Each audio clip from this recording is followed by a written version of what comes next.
Coming up on UT 10 News, a look at how UT prepares students for deadly situations. And we'll also see how this year's Songfest helped those in need. Plus, Deja Harden visited Scott Park as the Rockets hoped for some home cooking against Western Michigan. Your news in 10 minutes starts now. Thanks for joining us. I'm Alyssa Norden. And I'm Rachel Schneider. According to the most recent FBI investigation, there have been 50 active shooter incidents in 2016 and 2017. That's why UTPD teamed up with students over the weekend for ALICE training. Sean Hale joins us live. Sean, what does ALICE stand for? Rachel and Alyssa, ALICE stands for Alert, Lockdown, Inform, Counter, and Evacuate. Over 150 students participated in the active shooter simulation Saturday morning at the UT Rec Center. The simulation gave the students an opportunity to practice the lessons provided to them in ALICE training. Make sure you make a decision quickly. That's the most important thing. The worst decision you can make is no decision. An off-duty UT police officer dressed up as a shooter entered the building and fired shots from a compressed air gun. Afterwards, students got to ask questions and provide input to Rec Center administration and the campus police chief. If we have to respond to an active shooter, having students that have ALICE training, it's going to save lives. I mean, we know it will save lives. We're confident it will save lives. In 8 of the 50 incidents, citizens safely and successfully acted to end the shooting. Rachel and Alyssa, back to you. Thanks, Sean. Fraternities at 3 different Ohio universities are under investigation. The allegations range from hazing to disruptive conduct. At UT, there are currently 2 fraternities actively suspended. The Student Conduct Office investigates claims of actions that violate UT's code of conduct. If at fault, organizations face sanctions such as suspensions or expulsions. We want our students to participate in student groups and student organizations, particularly, sorority and fraternity affairs, but we also want our students to be safe. We reached out to Greek Life Programs representatives, but they were unavailable for an interview. Songfest, UT's second longest tradition, took place Saturday night at Savage Arena. UT 10's Marla Goatee was there and shows us how Songfest Forever Legends helped spread awareness about mental health. For the first time in several years, organizations picked songs from a single legendary musician or group. Students packed the arena to perform and support their organizations and also raised money for the Zepf Center. Funds raised by Songfest will help support the Transitional Youth Program as well as prevention and mental health education at its facilities across Northwest Ohio. In a series of emotional videos, students shared their stories about dealing with mental health issues. I know personally a lot of people who have gone through mental issues and have struggled with things like this. Representatives from Zepf Center accepted a check for over $40,000 at the end of the night. This is going to go a long way to helping people in the community get the services that they need. Phi Sigma Rho is the organization to receive the most donations as well as win first place in the women's division. The money raised will go towards people experiencing mental health issues as well as substance abuse. I'm Marla Goatee, UT 10 News. The 2019-2020 student government election is underway online and ready for you to cast your vote. With 3 tickets on this year's ballot, each campaign has a different platform. However, all 3 appear to have a common goal: mental health support.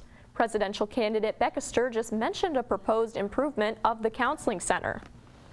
Making life better for the students is something that I really enjoy, like stepping up to the administration and telling them what I've heard from the students. Log into InvoNet before 4 p.m. this Thursday to access the ballot and make your voice heard. Court-appointed special advocates work every day to help find safe environments for abused children. UT 10's Juan Wise II takes a deeper look into how they're making a difference. The Lucas County Court-appointed special advocates, better known as CASA, are always looking for volunteers to help protect abused and neglected children in the juvenile court system, making sure every child can have a safe, permanent home with a great opportunity to strive within the community. We have, at any one time, I would say about 1,000 children living in out-of-home care in Lucas County.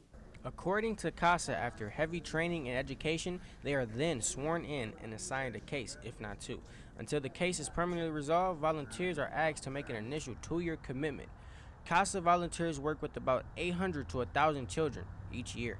It makes me sad to know that there's children out there living their day-to-day life, that are being abused at home, being neglected. CASA has been fighting for children's safety since 1980 and has saved over 12,000 children. With UT 10 News, I'm Juan Wise II.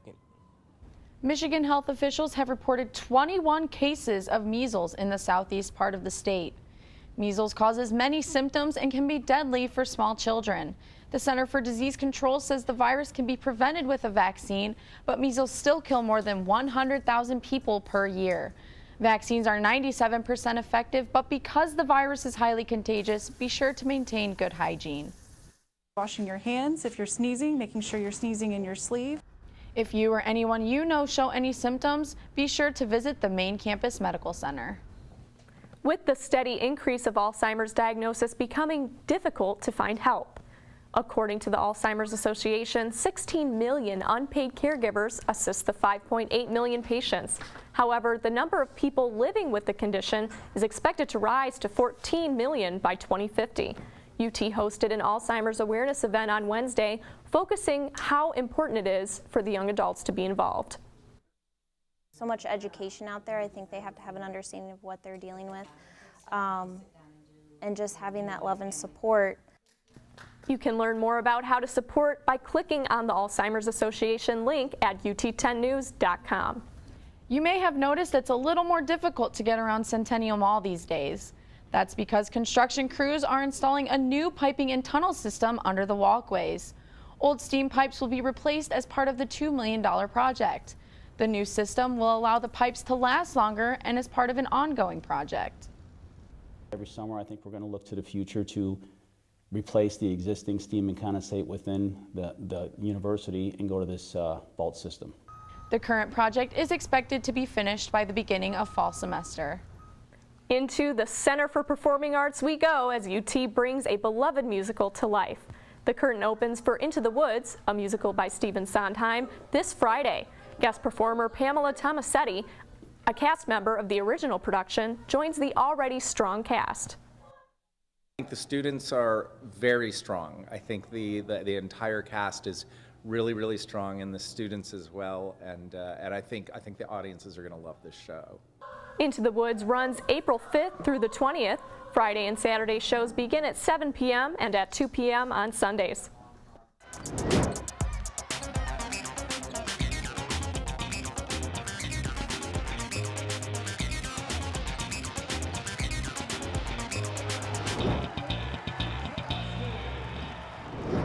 I'm Deja Harden, and this is your UT10 Sports Report.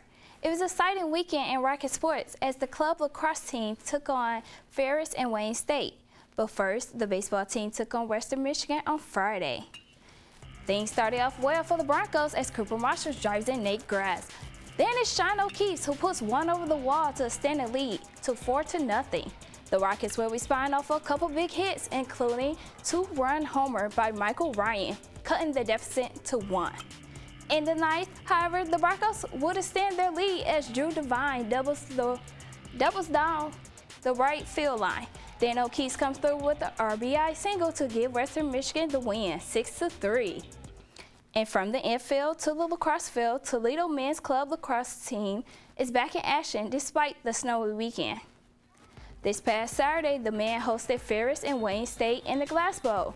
With having a late start to the season, Toledo looked forward to the rest of their games.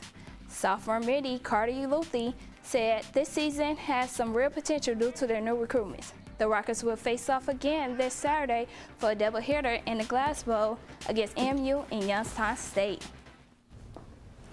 I plan on giving you 2 more games this weekend, but they got canceled due to snow. Almost April and we got all that snow. Unbelievable. That's Ohio. And that's it for UT10 News. For the latest breaking news from campus and bios from all UT10 reporters, go to our website, ut10news.com. And remember, you can watch the live stream of our newscast production every Tuesday at noon on our YouTube channel. For Rachel Schneider, Deja Harden, and all of our crew, I'm Alyssa Norden. Have a great week and stay tuned for more news from the UT campus.